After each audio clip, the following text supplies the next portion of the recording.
Himohim nomer 1 dunyo bo'yicha sotilishi bo'yicha ham birinchi o'rinda turadi, hamda Himohim foydalari bo'yicha ham birinchi o'rinda turadi. Eng asosiysi bizning Himohimimizni dunyo bo'yicha analogi yo'q, kopiyasi yo'q bo'lgan bat hisoblanadi.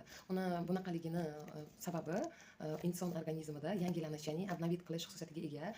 Uchun olimlarimiz tadqiqotlar o'tkazishganda insonlar ustida, ya'ni ichib ko'rishganida 90% insonlarda to'rtta korobka ichganda organizmda yangilanish, yosharish, kasalliklarga kurashuvchanlik oshishi isbotlangan.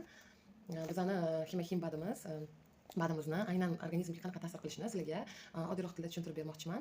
Ya'ni inson organizmida pH balans bo'ladi, polniy, 100 da ham bo'ladi. Ya'ni 100 da pH balans buzilsa, 100 da har xil problemalar, toshmalar, har xilga ajinlar, dog'lar, har xil o'zgarishlar kelib boshlaydi. Shuning uchun ham yuzga uhod juda ham muhim o'rinda turadi. Ya'ni pH balansi doim normada ishlash kerak. Xuddi shunday bizani organizmimiz bilan ham ro'y beradi. Ya'ni pH balans buzilganda organizmda pH balans kislotность, ya'ni kislota bo'ladi, ishqoriy muhit deydi. Ishqoriy muhit buzilganda organizmda har xil kasalliklar kelib chiqishni boshlaydi. Kistalar, miomalar, har xil kasalliklar shundan kelib chiqadi.